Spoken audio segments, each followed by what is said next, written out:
Donald ট্রাম্পের বিষয়, যে ডোনাল্ড ট্রাম্পের জয়ের ফলে এখন আওয়ামী লীগকে বলা হচ্ছে যে তারা এখন ট্রাম্প লীগ হয়ে গেছে এবং তারা ডোনাল্ড ট্রাম্প হয়ে ফিরে আসতে যাচ্ছে রাজনীতির ময়দানে। তো এখন এই যে ট্রাম্পের বিজয়ের ফলে তাদের যে একটা অতি উৎসাহ দেখা যাচ্ছে বা তাদেরকে ট্রাম্প যেন ক্ষমতায় বসিয়ে দেবে এমন একটা বিশ্বাসে তারা বিশ্বাসী হয়ে অনেক উল্টাপাল্টা আচরণ করছে বা কথা বলছে।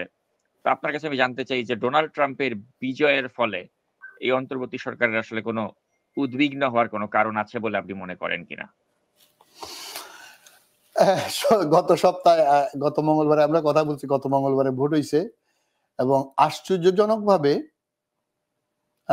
ডোনাল্ড ট্রাম্প শুধু জিতেই নাই, আপনি জানেন যে 2016 সালে হিলারি ক্লিন্টনের বিরুদ্ধে সে 28 লাখ ভোট কম পেয়ে আপনার ইলেকটোরাল কলেজের সেই ম্যাজিকে সে জিতছিল, কিন্তু এইবার তার থেকেও বেশি পপুলার ভোট পেয়ে এবং ইলেকটোরাল কলেজের রীতিমতো কামলাকে একদম ভয়াবহ রকম ডিফিট শুধু দেয় নাই, আরো আশ্চর্যজনকভাবে গত 50 বছরের ইতিহাসে আপনার সিনেট এবং হাউসে 214টা পাইছে, 18টা পাইলেই সংখ্যাগরিষ্ঠ, কিন্তু ডেমোক্রেটরা সেখানে সংখ্যাগরিষ্ঠতা হওয়ার কোনো মানে কোনো সুযোগ আছে বলে মনে করি না, কারণ তারা 205টা পাইছে আমি আজকে সকাল পর্যন্ত দেখছি। সিনেটে তো অলরেডি 53 পেয়ে গেছে। অর্থাৎ হাউস, সিনেট, প্রেসিডেন্ট এবং কি কোর্ট, কারণ কোর্টেও খুব সম্ভবত সুপ্রিম কোর্টে 2জন অথবা 3জন, খুব সম্ভবত 2জন আপনার বিচারপতি নিয়োগ করার সে সুযোগ পাবে। তার মানে সেখানেও তার কনজারভেটিভ লোকজন সংখ্যাগরিষ্ঠতা পাবে বলে মোটামুটি বলা হচ্ছে। তো আমেরিকান এই নির্বাচনকে আমি বা আপনি হয়তো আমরা আশা করি নাই, কিন্তু মানুষের রেজাল্ট, মানুষ, এটা গণতান্ত্রিক দেশ, এটা আমাদের অ্যাকসেপ্ট করতে হবে। স্বাভাবিকভাবেই উইদিন ফিউ আওয়ার্স কামলা তার শি কনসিডস।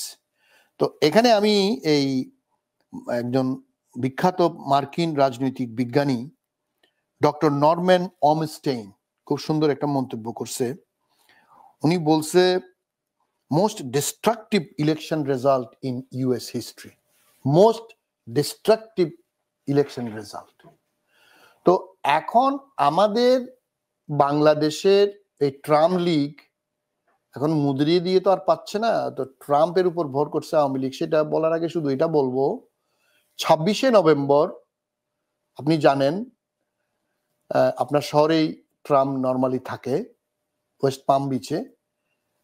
তার 26শে নভেম্বর কিন্তু তার একটা মামলার রায় হবে এবং আমি জানি না যুক্তরাষ্ট্রের বিচার বিভাগেরও এটা একটা টেস্ট হয়ে যাবে যে একদম ইলেক্ট, সিটিং না হলে একদম প্রেসিডেন্ট ইলেক্ট, তার বিরুদ্ধে রায় কি হতে পারে। আপনি জানেন সে খুব সম্ভবত 34 ফেলানি তার অলরেডি ইনডাইটমেন্ট হয়ে গেছে। ফেলানি বলতে আমরা যেটা বুঝি, অর্থাৎ প্রাথমিকভাবে প্রুভড যে হি ইজ এ গিলটি।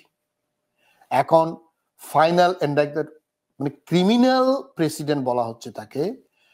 এবং আরেকজন অ্যাঙ্কর, আমেরিকান অ্যাঙ্কর খুব সুন্দর করে বলছে যে if it is a boy dog still Americans will elect him surpassing the most qualified Hillary আর কামলা।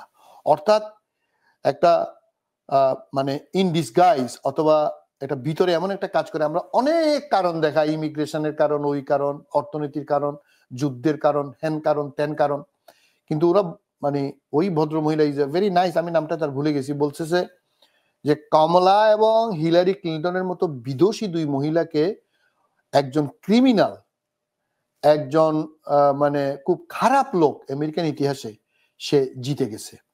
তো সুতরাং আমেরিকাতে যদি তুমি একটা বয় কুকুরও দাও মহিলার বিরুদ্ধে, সেই জিতবে, এরকম করে সে একটু মানে সার্কাস্টিক্যালি মানে মন্তব্য করছে। তো এখানে আমাদের এই নির্বাচনে এই কি বলে আমাদের ট্রাম্পের নির্বাচিত হওয়ার ব্যাপারে আমাদের আওয়ামী লীগ যে খুশি হয়েছে, এটা খুশি হওয়ার তাদের কিছু কারণও আছে। কারণ আপনি জানেন তার একটা টুইট ছিল, প্লাস মোদির বন্ধু।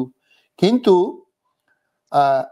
এটা মনে রাখতে হবে, ডক্টর মোহাম্মদ ইউনূসের সাথে ডেমোক্রেটিক পার্টির হায়ারার্কিতে অনেক বেশি যোগাযোগ ছিল, ইট ইজ রাইট। কিন্তু আপনাকে এটাও মনে রাখতে হবে ডক্টর মোহাম্মদ ইউনূস যখন কংগ্রেশনাল অ্যাওয়ার্ড গোল্ড মেডেল যেটা বলা হয় যুক্তরাষ্ট্রের সেরা দুই আপনার যে পুরস্কার পাইছে, তখন জন বোহেনির নামে যে স্পিকার ছিল হি ওয়াজ ফ্রম রিপাবলিকান পার্টি, এবং মিচ মিকনেল এখনো যে সিনেটের লিডার রিপাবলিকান পার্টির, 1985 সাল থেকে সে সিনেটর, আপনারা জানেন। সে তার দুজনের বক্তৃতা আমি দেখছিলাম যেদিন ওনাকে এই পুরস্কার দেওয়া হচ্ছে। They are also very close friend of doctor Muhammad Yunus. হয়তো আপনার ইন্টারিম গভর্নমেন্টের যে লিভারেজ ডেমোক্রেটিক পার্টি থেকে পাইছে, হয়তো ডোনাল্ড ট্রাম্পের থেকে কিন্তু পাবে না, কিন্তু ডক্টর ইউনূসের বিরুদ্ধে যাবে বা এরকম কোনো সম্ভাবনা আমি অন্তত দেখি না। কারণ আমেরিকান প্রশাসন একজন প্রেসিডেন্ট নির্ভর না, যতই রিপাবলিকান পার্টির ডমিনেন্স থাক, এখানে doctor Muhammad Yunus is a factor. কারণ আমেরিকান সর্বশ্রেষ্ঠ দুই পুরস্কার যে ব্যক্তি পায় তার বিরুদ্ধে আমেরিকা যেতে পারবে না, এটা হচ্ছে পরিষ্কার কথা।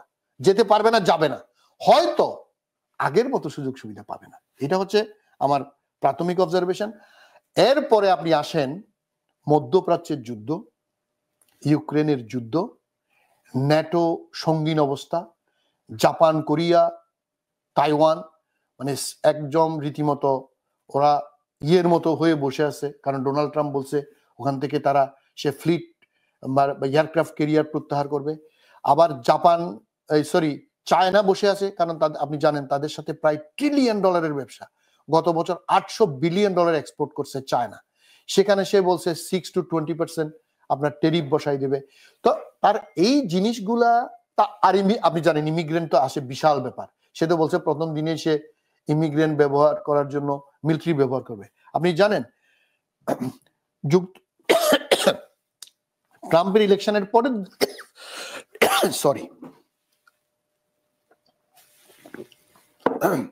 ট্রাম্পের ইলেকশনের পরের দিন আমেরিকান সিনিয়র জেনারেলরা খুব সম্ভবত 21 জন জেনারেল মিটিং করছে যে আমরা কি তার ইললিজিটিমেট অর্ডার কি মানবো, বলছে না আমরা মানবো না।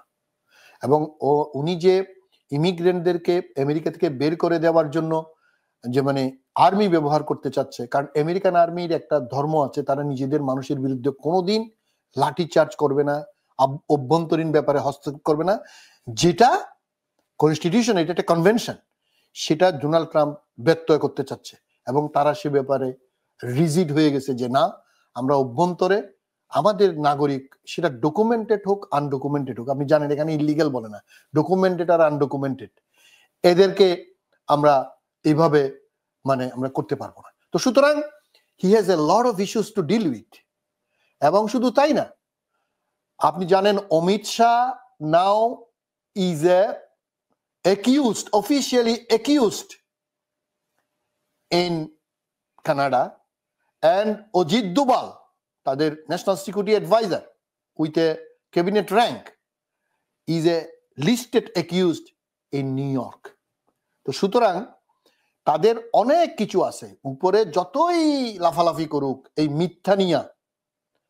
তো সুতরাং আমি পরিশেষে এটাই বলবো, আমরা সবাই, সরকার, বিরোধী দল এবং যারা কিং মেকার বা কিংস পার্টি করতেছে, বৈষম্যবিধি ছাত্র, এবং আমরা দেশে বিদেশে আমরা যারা বাংলাদেশের গণতন্ত্রের জন্য কাজ করতেছি, আপনাদেরকে সবাইকে বলবো ডোনাল্ড ট্রাম্প নির্বাচিত হওয়া এটা যুক্তরাষ্ট্রের আভ্যন্তরীণ ব্যাপার, যাতে মিথ্যা প্রপাগান্ডা যেটা ছড়াচ্ছে সেটা ভারত এবং হাসিনার কুলাঙ্গাররা এবং দেশি বিদেশি চক্ররা, আমরা সবাই ডোনাল্ড ট্রাম্প সহ যুক্তরাষ্ট্রের প্রশাসনকে আমরা মিথ্যা ধরিয়ে দিব, সত্য জানাই দিব, এবং ভারতের মিডিয়াকে ব্যান করব বাংলাদেশে, যতক্ষণ পর্যন্ত বাংলাদেশের মিডিয়া ভারতে দেখানো যাবে। এগুলো আমরা কন্টিনিউয়াস চালিয়ে যাব। সাথে সাথে আমাদের দেশের গণতন্ত্র পুনরুদ্ধারের জন্য ইন্টারিম গভর্নমেন্টকে আমরা সহযোগিতা করে যাব, তাদের ভুলভ্রান্তি দেখিয়ে দিব, যেটা কঠোরভাবে দরকার কঠোরভাবে করব। কিন্তু at the end of the day এই সরকারকে আমাদেরকে টিকিয়ে রাখতে হবে।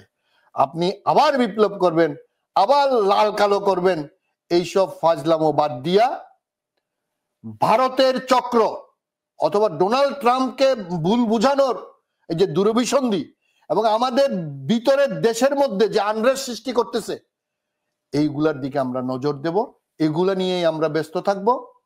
আমরা আমাদের দেশে এই যে সুযোগ, গণতন্ত্রের সুযোগ আসছে, ডক্টর মোহাম্মদ ইউনূস সাহেবকে সামনে নিয়ে আমরা সেটা বাস্তবায়ন না করা পর্যন্ত আমরা ছাত্র, শিক্ষক, আপামর 18 কোটি মানুষ আমরা একাত্মবদ্ধ হয়ে আমরা ভারতীয় প্রপাগান্ডা, মোদির প্রপাগান্ডা, রর প্রপাগান্ডা আমরা ইনশাল্লাহ ধূলিসাৎ করে দেব।